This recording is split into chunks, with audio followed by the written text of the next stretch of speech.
Winback Farm of Delaware is proud to introduce O'Brien and Ushaw Award winner Southwind Frank to its lineup in 2023. The farm is already home to Triple Crown winner and Dan Patch winner and Horse of the Year Glidemaster, Ushaw Award winner and Meadowlands Pace winner He's Watching, Battle of Waterloo winner with a mark of 149 and one sports column, and Yonkers Trot winner with earnings near $1 million, Top Flight Angel. Also standing at Winback of Delaware, Badlands Hanover, Classic Card Shark, and Roddy's Bags again. For more information and a complete lineup, visit winbackfarm.com. The world's greatest standard-bred yearling sale, by every measure, is Lexington Selected. It's the sale that shattered 16 industry records last year, and one that actually produces racehorses that dominate the sports championship events. Make plans now to join us this fall, and let the Lexington experience lead to your racing success. Preferred Equine Marketing offers the industry the best of both worlds. Professional representation at live sales that time and again delivers top dollar, and state-of-the-art online mixed sales, where Preferred handles all transactions and conducts each sale with complete transparency. It's all that you've come to expect, and more, from the sport's #1 seller, Preferred Equine.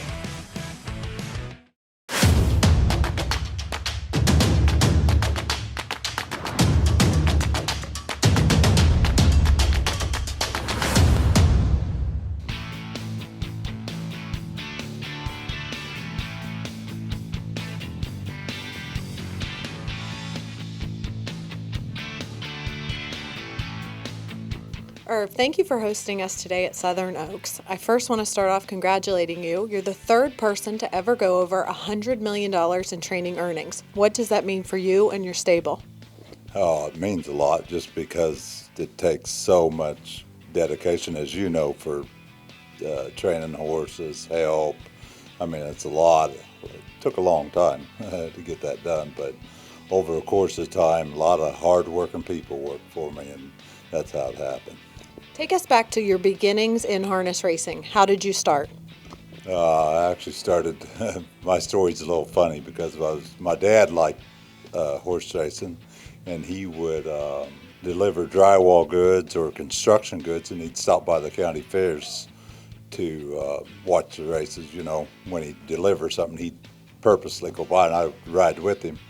And I told them, or told people, that I said, "You mean people make a living training horses?" So that's how I got started. I started with John Sisson at Lincoln Lamb Farm, worked there 6 years, worked from the bottom up, was training his horses and racing some when I left there. I won with John. I won my first race when I was 16 years old, the first one I ever drove. Yep.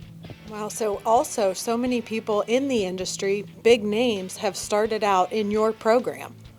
Yeah, Tony was one of them, Erv Miller, there's a lot of them, but Tony Alanya, you know, he worked for me 8 or 9, 10 years and did a really good job for us. That's how we grew so fast, is Tony's a good promoter, and we just kept getting more horses, and he'd run most of the barn most of the time. So I love your sign over there, do what is right, not what is easy. It certainly probably isn't easy to have this many horses, but it seems that this is an efficient operation.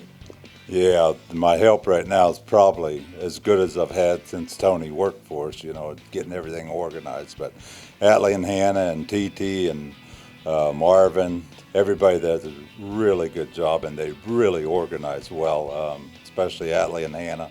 They really keep track of things. Otherwise, if it wasn't for them, I wouldn't have this number today. So with this large number, we have to focus. You have more horses than anyone else in Florida in training, 2-year-olds. And the 10 that we're focusing on together as a whole are over $1.5 million, just those individuals. So I'm sure it's hard for you to narrow down a number when you have so much quality in one barn. We can blame that on the guy you just met a while ago, Doug. If it wasn't for Doug, I wouldn't have near this many horses either.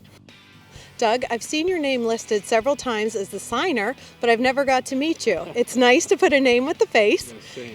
Tell me a little bit about your partnership and ownership with Erv Miller. Well, I mean, we we were introduced a couple years ago by a friend of mine, Rocco Ruffalo, and just hit it off really well. So obviously he's from Illinois. I love the fact that he's from Illinois. I'm from Illinois, and it just, things have progressed pretty rapidly, actually. Well, he said, I spoke to Hannah earlier and then Erv in the interview, and they both said that you love buying horses, from yearlings to race horses. Some might call it an addiction. But I mean, I actually, when I got back into the business, or I say got back into it from my childhood, right? I jumped in 2019. Buying babies was never on my mind. It was just some overnight horses, have some fun. And like I said, I think when I met up with Erv and his team and family, it just, I don't know, I felt this desire to get into the, because that's what he's big into, right, is the babies. So I said, all right, I'm going to do this. And then we had so much fun the first year. This year when we went to the sale, I was all in. When you're here watching your horses in this atmosphere, I was amazed at the timing, the efficiency, the professionalism of everyone at this very large stable. That has to impress you and give you, a feeling of calm with investing here. 100%. And not only you cited everything that they do, but they're actually happy doing it as well, right? Everybody's in a good mood. So it's very much like a family atmosphere, which I love. It's kind of how I like to run my business as well. So, it's a well-oiled, well-run machine. Well, I've loved watching your program. I'm not used to seeing the way that you do it. You are going double headers. You actually train them the first trip the wrong way of the racetrack. What is your reasoning for that? The last couple of years I've got into that, just talking to Carter and some of the Australian people that train horses, and the Swedes do that, and I started doing it myself, and I just noticed it builds a horse up a little better than just always going the same way. When you're finishing your second trip, no matter where the horse is, they are strong through the wire, and I noticed that after the wire, they're passing, they're really game at this stage in their training. They've just got that the last couple of weeks. Early on, we wouldn't pass and stuff because I didn't want the mistakes made and stuff when they're trying to rush them, getting tired. But now they're getting strong enough, so it's time to start showing them what race is and when they move from behind a horse so they know what to do in the race. Besides utilizing the 3 tracks that I've seen, also we talked to one of your caretakers or trainers who's actually was riding a horse for you as well on the straight track with some elevation there. Yeah, Carter just actually started that this year. I give Carter a lot of credit. He's really taken this place to a new level. He keeps moving everything forward. Carter and Carl are part of the reason we have the half-mile track. We kept adjusting it, but we never got it.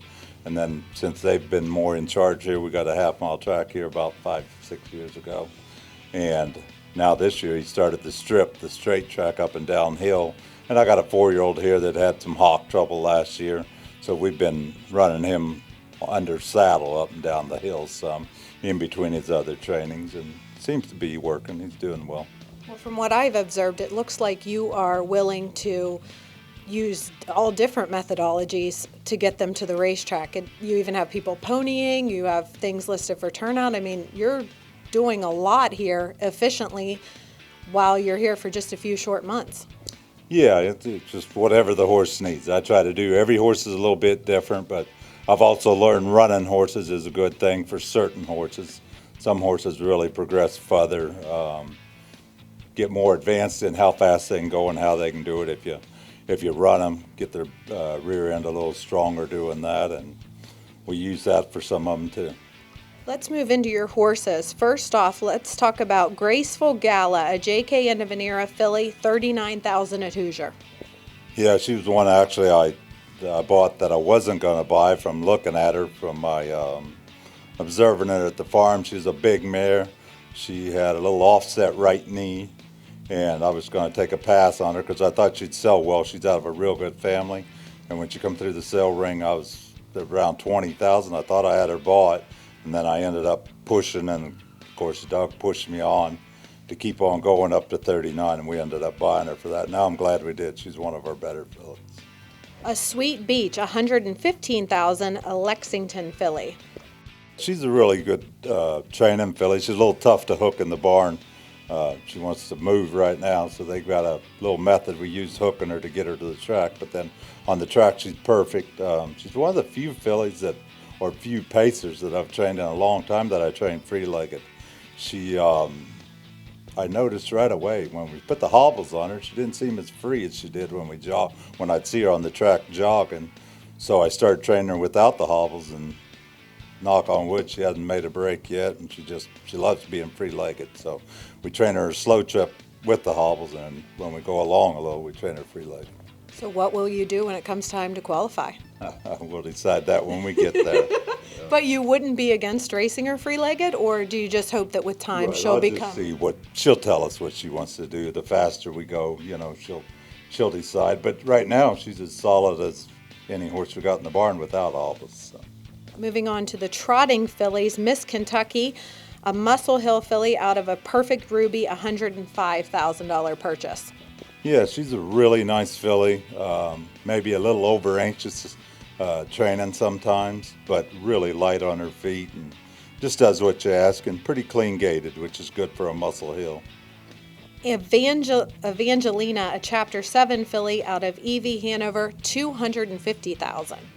Yeah, I paid more than I should have for her. I was taking the gouging from Doug to keep going, and the other partner on her said we were supposed to go to 200, but he also agreed to take part of it because she was such a nice looking filly, and she's trained really good. Same, a little bit over anxious at times, but really smooth gaited. Did I notice, they have ears on out there? Are they wearing hoods?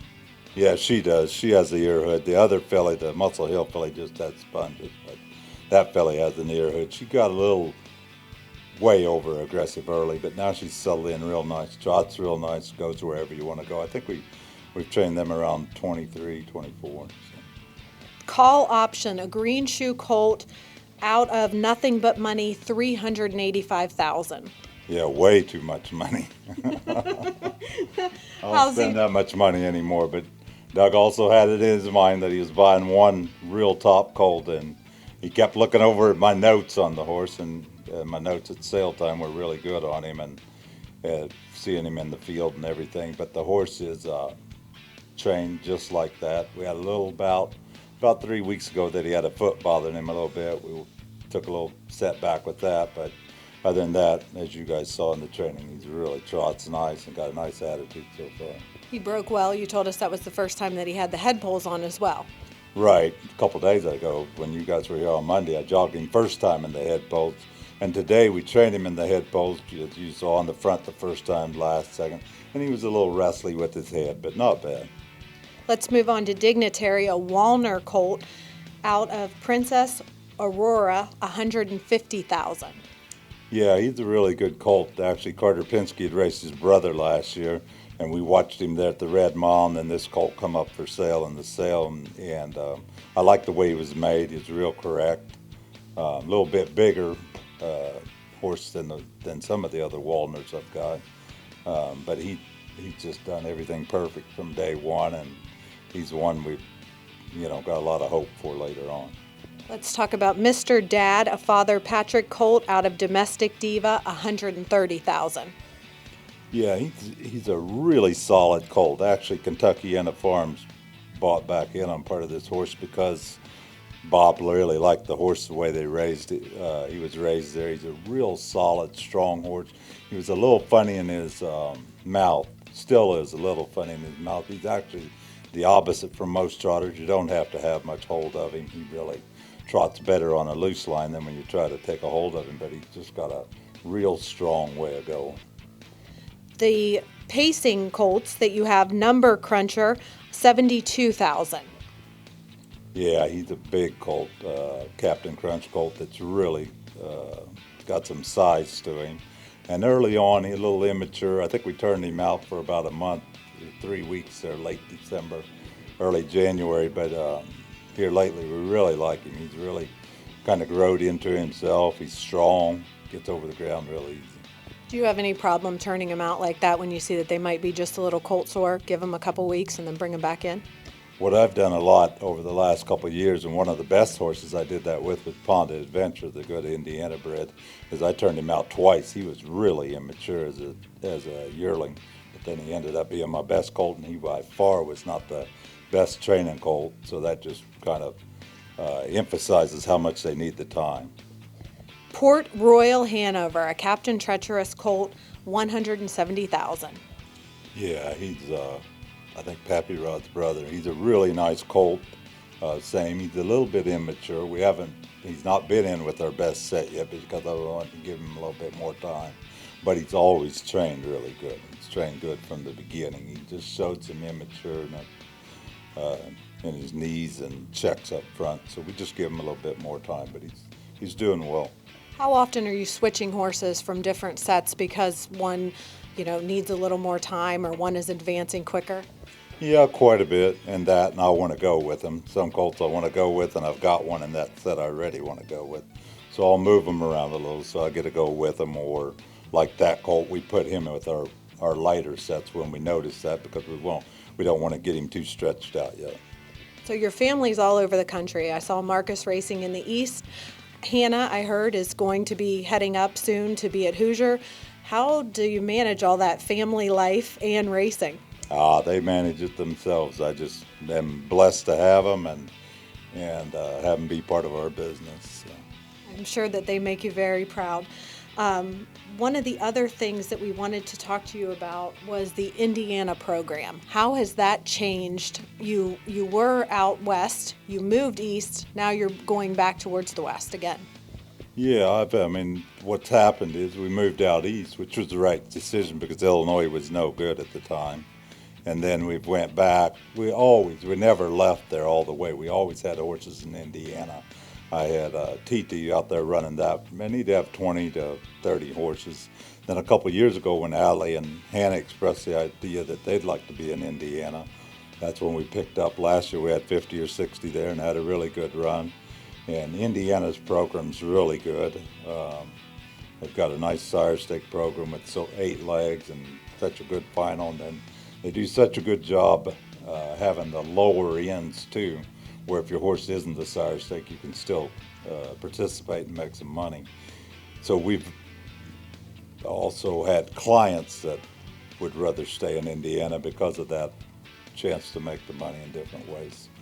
So we've had more horses going back to Indiana than we did for a few years there.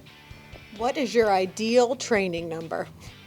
Oh, my ideal training number for today should be about 30 or 40, but because of Atlee and Hannah and everybody, all the good help we've got, and of course Doug's the biggest pusher for it. He's got so many horses and such a good guy to work with, so that's a big deal. We also play racquetball together and golf and got a lot of other stuff we do. So. We've been focusing on caretakers this year as well. With an operation like this, you have to have caretakers, I'm sure, that you trust. Oh, we have great caretakers. We've just been, everybody says they're so short of help anymore, and we were. Last year was more of a struggle, but this year we've got a lot of young guys coming along, and we've taught them ourselves, and they're just doing a really good job. Thank you so much for taking time, Erv. I know that you've been working very hard, tons of sets today, and we really appreciate it. Your facility here is beautiful. Well, thanks for you guys. Thanks for you guys putting your time in out here.